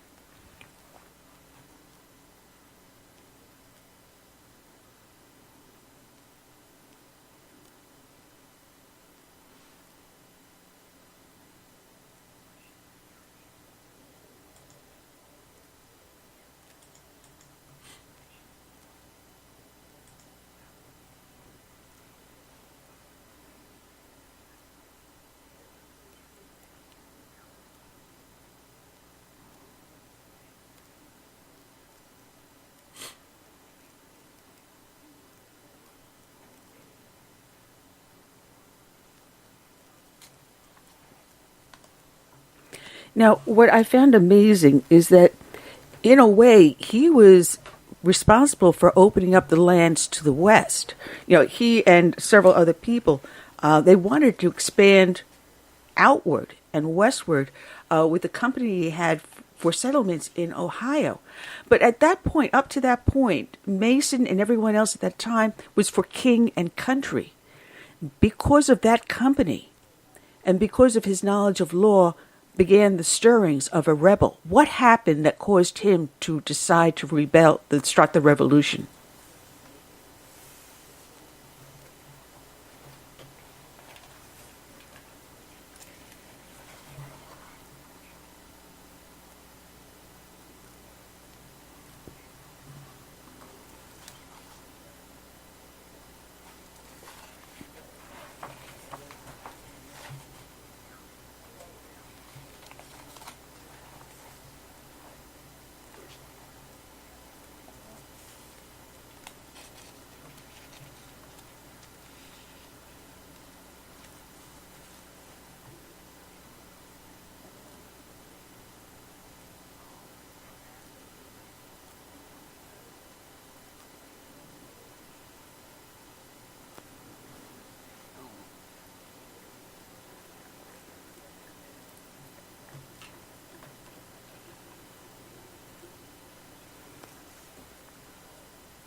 Yeah.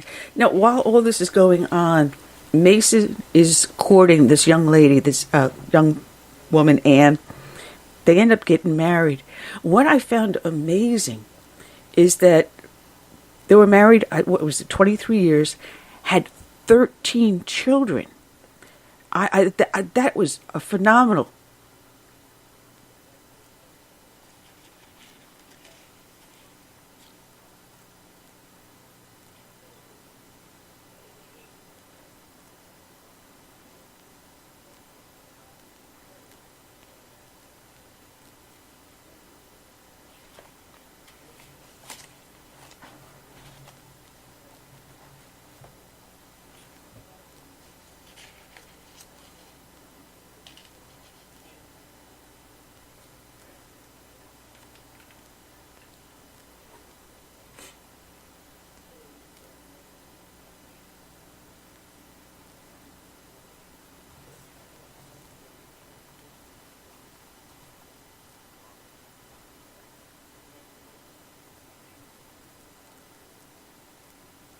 Now, you mentioned Gunston Hall several times, and this is a house that he custom built with outer buildings and everything.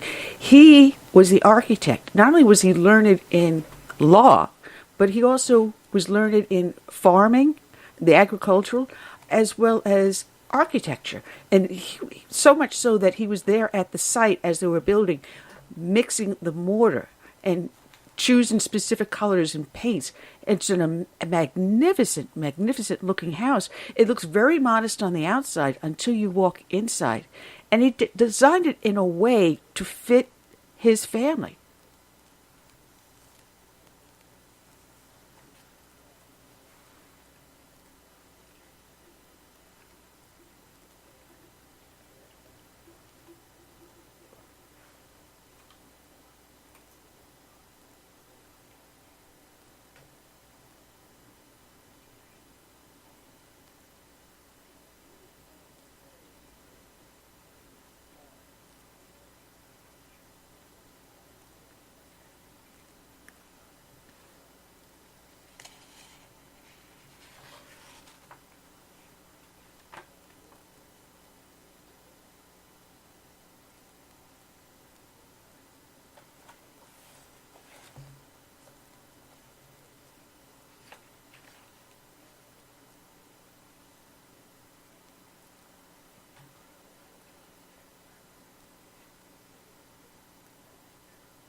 Well, with him, with Gunston Hall, it ended up where he ended up with a underground and off the books economy, because nearby towns were starting to sprout up. These plantations needed staff.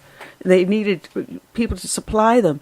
And what was amazing is how involved the women were in this off-the-books economy. So if there was a need for soap, one woman would start to make soap. If there was need for knitting or whatever, they would start to have this off-the-books economy where the community shared in different chores and would swap out. So if I needed, say, baking done, I'd swap for soap and so on and so forth.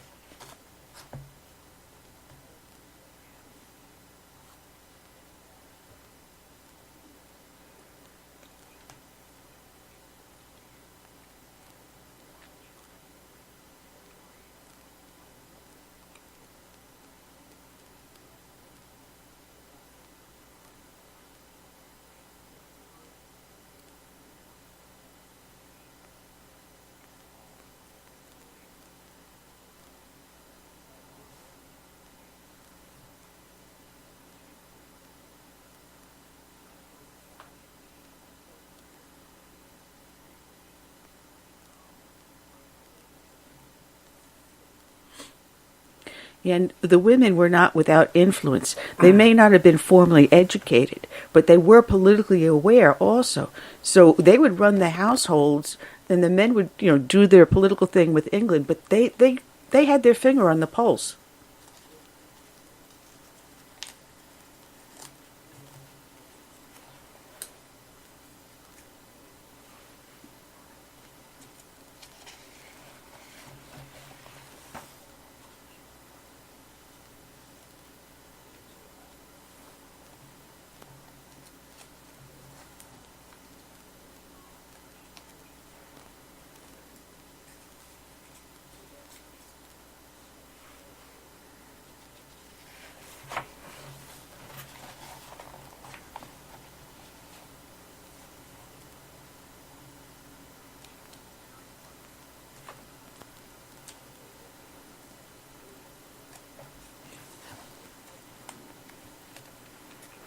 And here you think, you've got a gentleman that's putting together the Bill of Rights, who believes in freedom and liberty, and yet he remained a slaveholder.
Absolutely. Now, they had the revolution, and during the revolution, the church in the United States was the Episcopal Church, or the Church of England, the Anglican Church.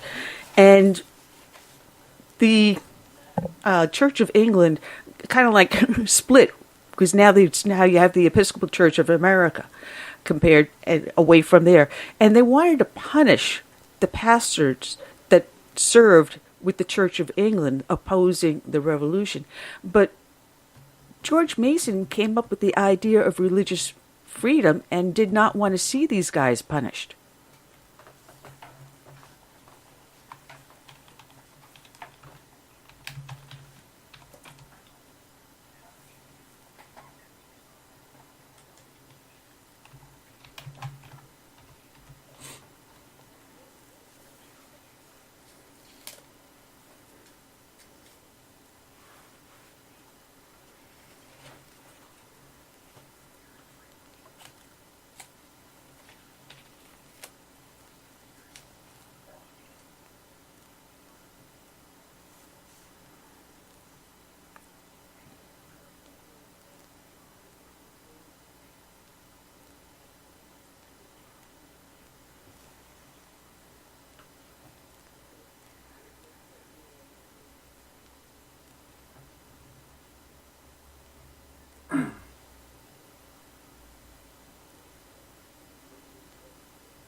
Now, I mentioned the plantation and the fact that George Washington, as well as he, were very much involved in farming and agriculture. At that time, you had tobacco was the crop that was being grown there. And he noticed that, the soil was not all that great after a couple of plantings. He came up with the idea, or actually was picking it up, new ideas about crop rotation and growing wheat when wheat was not a popular crop to grow. He was able to make a profit out of something that everyone looked down their nose at.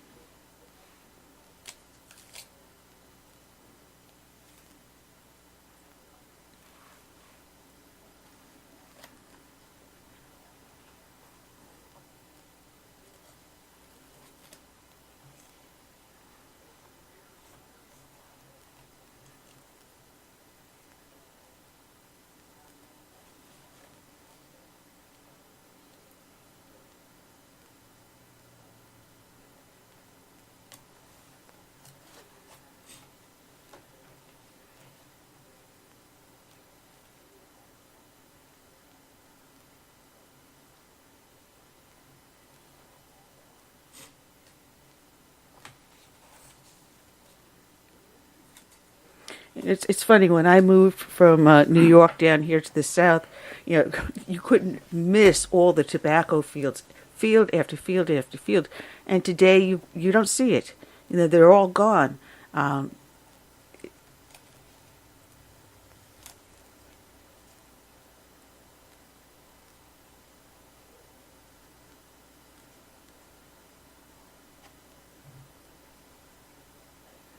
Yeah. Now, it was George Washington that kind of roped Mason into going to the Constitutional Convention. They went together. But there was a lot of differences between it. Because Mason didn't have a college education and neither did Washington, they were looked down at. At one point, who was it that said it? I'm trying to remember who it was, but thought that Washington was illiterate, unread, unlearned for his station and reputation. Thank you, John Adams. I was looking at my notes here. John Adams. What a snob. But Washington conversely thought that Americans should not go over to Europe to study, that doing that would corrupt them from the ideals of freedom.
Well, Mason had already penned the articles for Virginia, for the state of Virginia. He already had in mind exactly what to do. Now, they get to the convention, they're going back and forth. Mason keeps on arguing to include these Bill of Rights in there. And James Madison is his biggest critic, vehemently against it. One is a Federalist and the other one is not. You've got Madison Federalist versus Mason. And the Constitution, they passed it. Mason refuses to sign it because there's no Bill of Rights. He felt that government had too much power. There was no guarantee for personal freedoms and liberties, such as speech, religion, and all the things that we enjoy today. Mason had already written these for Virginia. They've already been passed. They were signed and passed. But yet no one wanted to listen.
Well, this then goes to show the stark differences between the two Georges, George Mason and George Washington, because Mason believed in loyalty to your beliefs, and loyalty to your friends, where George Washington was loyalty to party above all.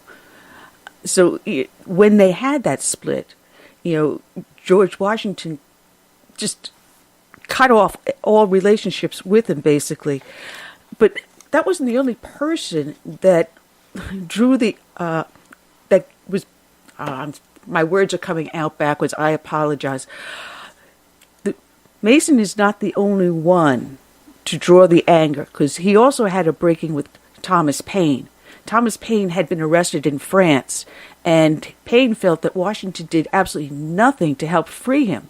So, he made a couple of enemies there.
It's funny when you think about how much the words of George Mason that he had written prior in not just the documents he created for the state of Virginia, but in other documents he created. There was one that he wrote, the extracts from the Virginia Charters with some remarks on them. The document, put claim to people having individual rights and freedoms under God, by the laws of nature and nations. And so many of these words you can find within the Declaration of Independence as well as the Constitution, words that he wrote years before.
Yeah, because he and George Washington belonged to the same church, and the two of them served on the church boards, also helped to build several new churches. That is how much involved he was. He was instrumental in certain instances.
No, it's funny because when you think about the birth of our nation and today's Tea Party, taxed enough already, the idea of taxation without representation was born from the brains of Patrick Henry and George Mason. And because at that time you had the Stamp Act going on, you had the 1764 Sugar Act. You know, the germ of revolution wasn't in him as a young man, but when these things started to hit the colonists, with the brain of Patrick Henry and George Mason came the revolution.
It's funny because he wrote the Virginia Declaration of Rights, in which he wrote, and if these words sound familiar to anyone, they are.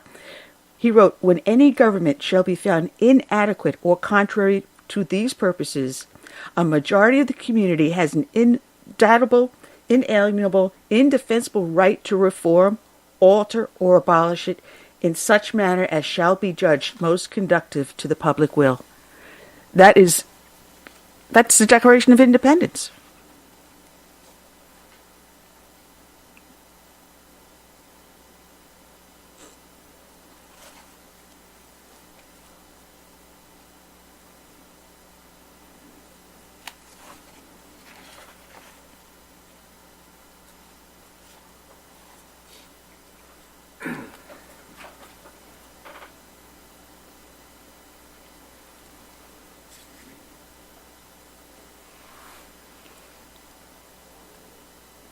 You know, it's funny because all these laws that he was studying, they've been in place. People knew about these different laws and different principles and different ideas, but what makes Mason unique is he took that leap. He was able to take them, put them into actual working form, coalesce them. He ended up thinking outside of the box and giving us the basis for this nation.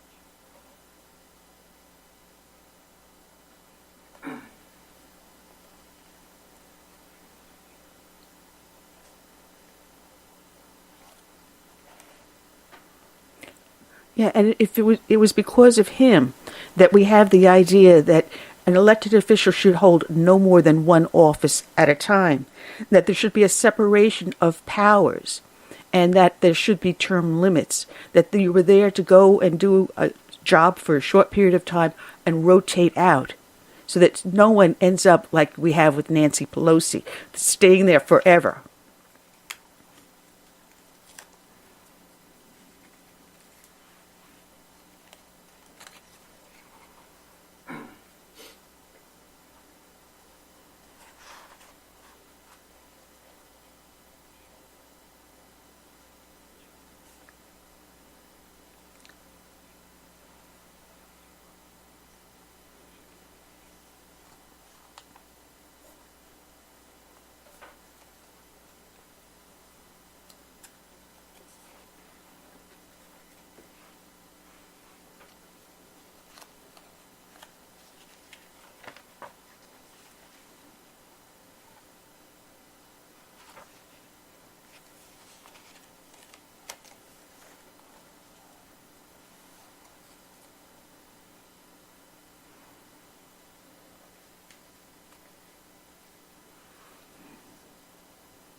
You know, it's funny because who was it that codified the English common law? Was that King Harold? There's a college in upstate New York named after him, I believe. And when you read those, if you read the Bill of Rights, and it's been a number of years since I read the English common law that he codified, but how similar it is to a lot of things that Mason included. The right to bear arms. That's in the English Bill of Rights, the right to own property and to be secure in that property. He took them where we knew that the British government was ignoring these laws, the English common law, by billeting soldiers in our homes, by confiscating property, by confiscating weapons also. He realized British common law was being violated, so he deliberately included it in written form in his Bill of Rights.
Absolutely. You know, you have in your book where Jefferson wrote in his autobiography about Mason that his elocution was neither flowing nor smooth, but his language was strong, his manner most impressive, and strengthened by a dash of biting cynicism when provocation made it seasonable. What a character. In other words, what a way to say he's a character, but he knows what he's talking about. Hey, Williams.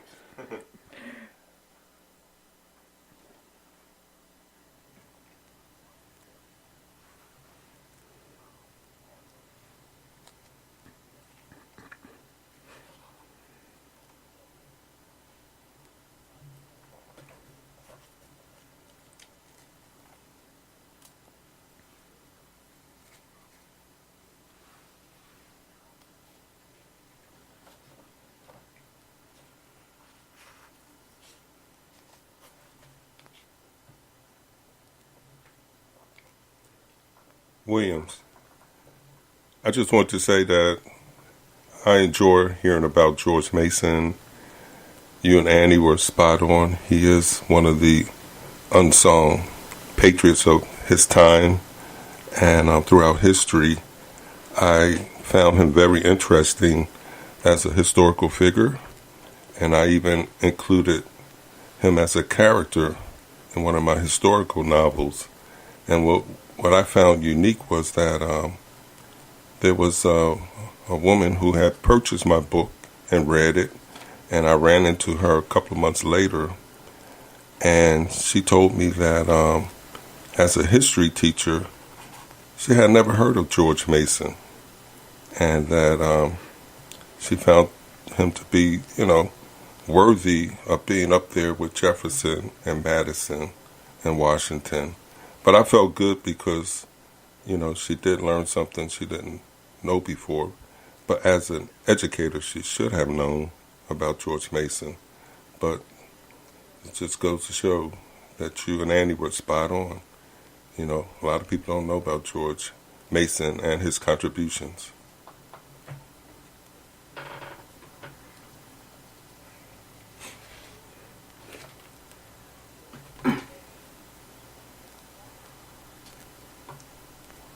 He was.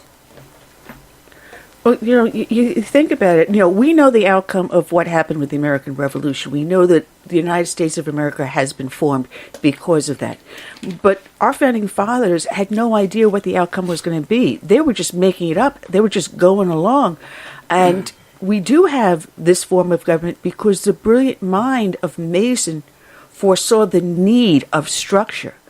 He saw that if you left a vacuum, we're going to have anarchy and we're just going to fall back under tyranny again. He saw that need and he said, we've got to have something in place once the fighting ends.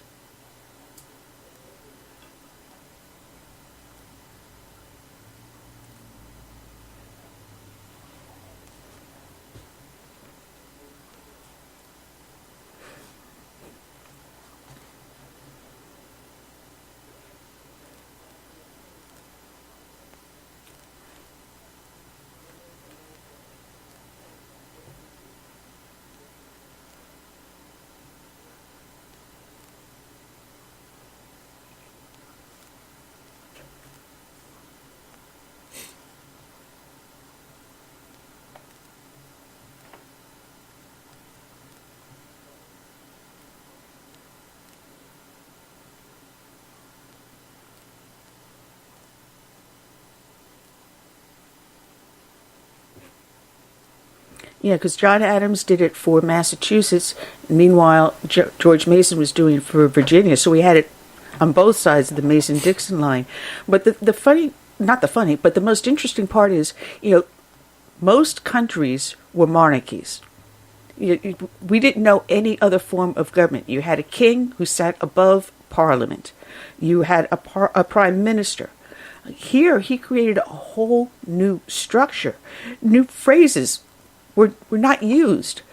Senator, not a new word, it was a Greek word from their form of government. House of Representatives, not a House of Lords, a House of Representatives of the people. Co-equal branches of the government. He brought up the idea of impeaching, that saying that you can remove someone from power. They are not appointed divinely by God. Absolutely. Yeah. He came up with these new ideal concepts that from here,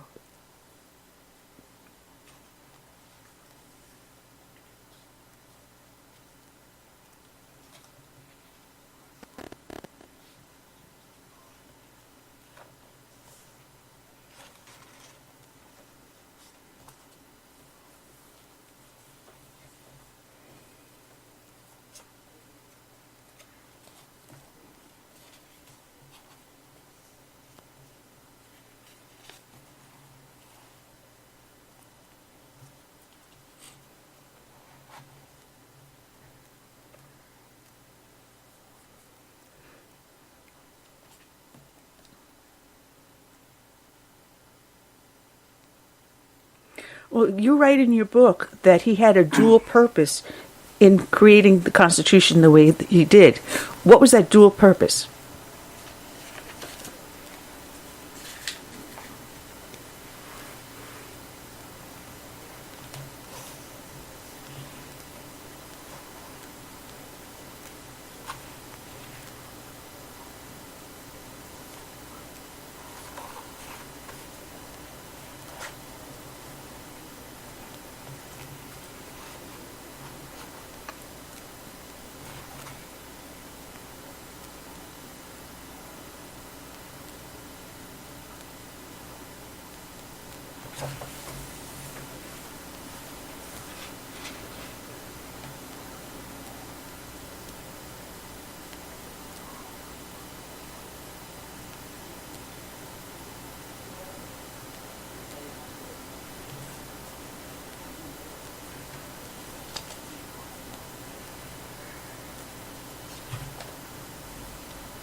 Well, he is an interesting man, and he was highly private in a lot of ways like you said, very, very family oriented, very, very religious. But considering the health at the time, the type of health care they had, he was not a well man. And yet, despite all of this, despite the illnesses that would lay him low for weeks on end, despite of having a wife die and several children of his die, he even had to take care of his slaves to the point of inoculating them against smallpox and local villages. He had such foresight, and for such a humble man, and what a wonderful life, and what gift he has given us that we here in the future do not fully appreciate. William, you have written a marvelous book. Thank you. I'm looking at the clock, and we're within our last 10 minutes of the show. And my co-host will tell you there's still half the little tabs sitting here in the book. We haven't gone through half the things I noted as things I thought were important to be aware of.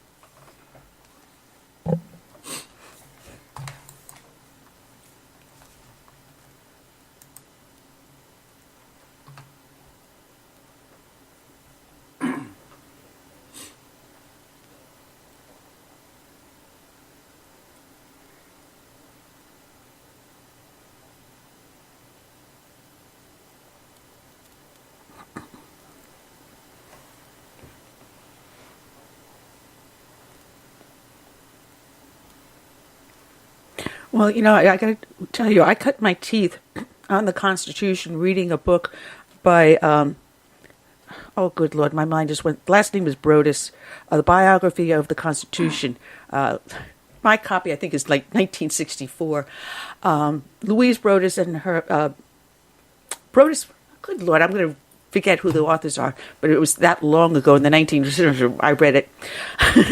So I was aware of a lot of the background and history. I don't want to give my age away. Really, don't ask a lady that. So when I read your book, it colored in a lot of things because a lot of people didn't know much about George Mason, his personal papers. And there were several autobiographies prior to this one, but you used your imagination to fill in those blanks, and you did it with such beauty and such color. And this book has pictures, folks. So I'm urging people to pick up the book, George Mason, the founding father who gave us the Bill of Rights. And like Judge Janine Pirro said to me when I had her on the show, you read the book. I can attest that I've read the book. It's wonderful, and thank you for it. And it could be found on Amazon? Yeah, and I mentioned, and Barnes and Nobles, maybe? Yeah. Oh, okay. Right, and there's a link on the show page because most of the people listen to the show in the archives. All they have to do is click on the name of the book. It'll take them to the book where they can purchase it. Thank you very much, and God bless you, sir. It's our pleasure. Our pleasure. Oh, man, what a wonderful, wonderful interview that was. Like I said, it is a great book, and he adds color to it so that you understand what was going on at the time. And one of the biggest criticisms of our founding fathers is that they owned slaves. But if you look at what was going on in history at that time, what the life was, what our founding fathers were trying to do, you can understand this was a lifestyle, but because he wrote this, because he did believe that eventually the slaves will be freed, they just could not do everything all at once. He realized that it was an issue that had to be addressed further down the road. And see, one thing a lot of people don't realize, some of these guys inherit a house and a plantation full of slaves. And I mean, they were treated as property, so you couldn't just let them go, and most of them had no place to go. But that didn't mean that they were malevolent, masters or whatever. And in time, that most of them all hoped that we would rid this country of slavery. Absolutely. And as he said, he was instrumental in stopping in trying to prevent further importation of slaves. He says, we got people here now, what are we going to do with them? And they actually built whole villages around them where they lived, where they worked on the plantation, but they lived privately too, with their families. And there was certain morals and ethics in handling them. It was the abuse that we see people bring up in today's history. But we're down to our last few minutes, Curtis. We will be back here again on Friday, and I forget who I have already lined up. But you know it'll always be an exciting show. Oh, yeah. So that said, I want to thank everyone that joined us up in the chat rooms and everywhere else. It has been a blast, and it's fun having you with us, Curtis. Well, it's my pleasure, as always, to be here at your studio, broadcasting live. While my husband is cuddled up on the couch with your wife. What a scene. What a thought, what a scene. So I'm going to be closing out with the song, oh, here we go, Red Tail Skirmish, that was composed back in 2012 specifically for the Tuskegee Airmen. So sit back, enjoy the last few minutes with Red Tail Skirmish being played by the Air Force Band.